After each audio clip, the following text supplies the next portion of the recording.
On warm days, stories spring free from the sagebrush, willows, and streams here on Trout Creek Mountain. This is one of those stories. It's about the people who live on and love this land and how they came together to protect and preserve this extraordinary place.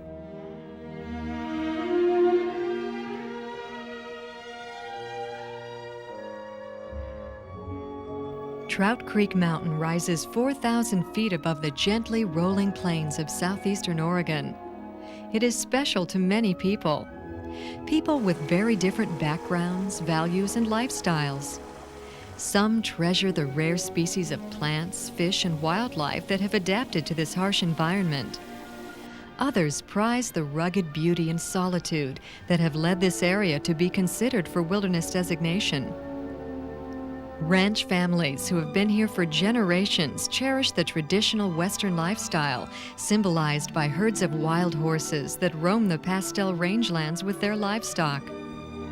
The spring-fed streams that tumble down the slopes and through the canyons provide habitat for rare fish. By the late 1980s, the ecosystem of this mountain was showing the strain of more than 100 years of season-long grazing. The streams were in terrible condition. We lost everything but a few old willow plants and a few old aspen plants. Now, the Lahontan cutthroat in here 6 years ago were probably right on the verge of going extinct, I believe. That the numbers were very, very depressed. There were talk about taking the cows off of Trout Creek Mountain on our section of it because we have a private allotment. And a couple of us got together and thought, well, maybe we ought to see if we can stop this. The situation caught the attention of Oregon ranchers Doc and Connie Hatfield. The Hatfields are known for bringing Westerners together to seek solutions to resource conflicts. When we got into the real details of what was going on, it was obvious that there was going to be a long time spent in court to forcibly remove cattle, and that would not benefit the land at all in the short term. If you can get diversified ideas from different folks, that can make something happen. We just felt that the land needed help, and the ranch community needed help, and the fish needed help. Through the Hatfields' efforts, the Trout Creek Mountain Working Group was created in 1988. The group consists of ranchers, environmentalists, state and federal land managers, and other interested parties. They began by developing a common vision. The land just needs to have little willows and middle-aged willows and old willows and little aspen and middle-aged aspen and old ones and baby environmentalists and middle-aged environmentalists and old environmentalists and baby ranchers and middle-aged ranchers and old ranchers, all functioning in harmony there. That's our vision. The group sought to develop a strategy that would provide for the health of the land as well as the well-being of people in compliance with all environmental laws. I was born and raised on this ranch, and I've been here, it's 43 years. So I kind of know what it looked like when I was a kid, what I want it to go back to look like. A plan was needed to restore riparian areas, protect cutthroat trout, preserve the wild and scenic character of the area, and assure continued livestock grazing. We are going to have to care for our land differently because we have had the wake-up call that some things have to be changed, and we haven't been aware of it before, but those that are becoming aware of it and are making changes, they're going to survive. They're going to do fine. It became clear early in the process that reaching agreement would not be easy. The group dynamics in the very beginning, there were none, basically. We had people coming from very different perspectives, coming together, trying to learn about one another. It was really tough the first couple of years. Everybody argued, nobody liked anybody. But finally it came to the point where you started to realize that you couldn't do this by yourself. Well, it probably took about 2 years to get over hollering at each other. And then after that, then things started to working, because it finally got through their head everybody was interested in the land. Despite tough times, the group kept at it. Meetings and tours provided opportunities to learn about riparian recovery and watershed management by specialists from the Bureau of Land Management, or BLM. After 3 years of collaboration and hard work, the group agreed on a land management strategy. The working group is a very diversified group of individuals with a lot of common goals and not so common goals, and to come together and to agree on a plan for the mountain was quite an achievement. The strategy that the group and BLM agreed to was adopted in 1990. Probably the most significant change of the use of the mountain by the permittee was the change of season of use from 4 months to a 2-month time frame. Secondly, livestock numbers were reduced from approximately 1,900 head of cows to 700 head of cows. Despite these adjustments, all Trout Creek Mountain ranchers remain in business. These folks have sacrificed a lot from their balance sheet in order to improve this land. And I think that's where their stability lies, is in demonstrating that they are good stewards of the land, that they care for the land, and that they're not just in here for the buck. The ultimate test of the ecological soundness of the working group's plan came in 1991, when biologists identified the fish on Trout Creek Mountain as Lahontan cutthroat, a federally listed threatened species. That required the U.S. Fish and Wildlife Service to review the plan. We didn't have to make very many changes at all of what the BLM and the Trout Creek Working Group had already put together in terms of management for this species.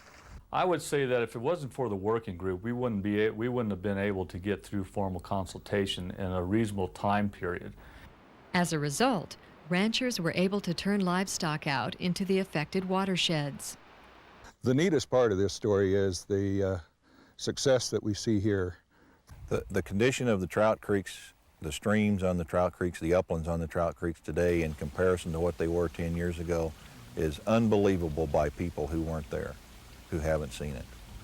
The bottoms looks better, the uplands looks better, the willows and quakeness and alders and look better.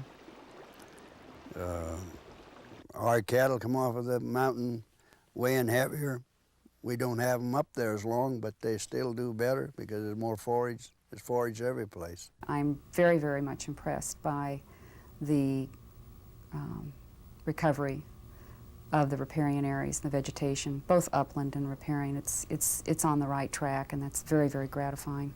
Now with this riparian thing, that people are taking better care of it, and like for us, we ride the riparian areas and keep the cattle off and only leave them there a certain time so they don't damage all the trees. That's perhaps the greatest reward of working with natural resources, to see them heal and go in the direction that you always thought they could. Most working group members believe that bringing together people of diverse interests is the most promising way to search for solutions to resource conflicts. The only people that can really make it happen are the people that live out here. The people that live out here and care for it. And it's part of them. It's something that they're living with it and they love it. I've spent a lot of hours in a courtroom listening to attorneys argue and judges make decisions, and that's a long, hard, expensive way to get things done. I don't know whether this working group is the best way or not, but it's certainly better than anything I've come across so far. I have said repeatedly that without the working group and the kind of cooperation that has occurred here on the ground, that there would not be any livestock grazing on this mountain. There really isn't a consensus group, and you can't manage land on a consensus basis. What you can do is you deal with each other on a consensus mode. In other words, I listen attentively to you, you listen attentively to me, I try to understand what you're saying. Group members also believe others who embark on a collaborative decision-making process can learn from their experience. If they'll just take the time to listen to the other person's point of view, that a lot can be gained, and ultimately the results will be shown on the ground. If you're a rancher and your operation is basically public land use. Get a group. Get a group of concerned people, your neighbors, yourself. Find some credible environmentalists. Stay away from the radical emotionalists. Find somebody that really wants to do something. And sit down and argue it out. And you'll argue for 4 or 5 meetings, and eventually maybe it'll come around to you that this thing will do some good.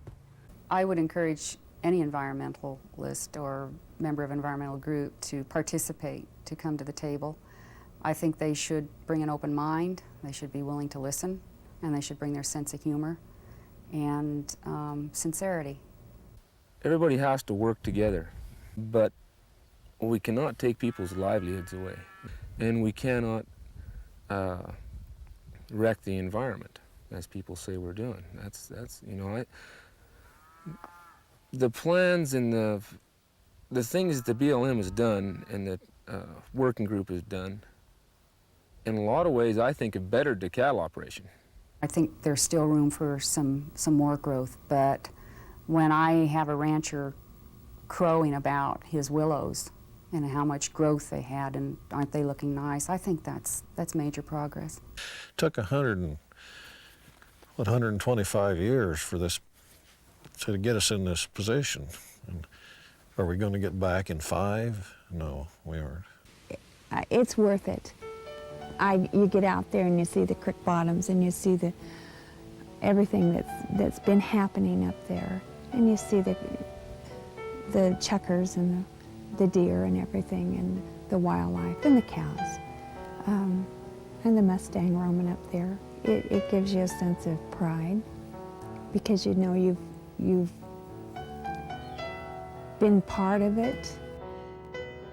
The final chapter has yet to be written in the story of the Trout Creek Mountain Working Group, but everyone who has participated agrees that there are lessons here for all who care about the West and its future.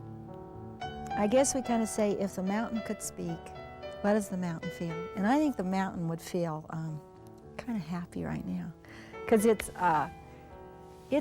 doing some turnaround healing that it needs. It's telling us that it needs the aspen and the willows, it needs the fish, and it needs the people. And right now it feels like it maybe has them all.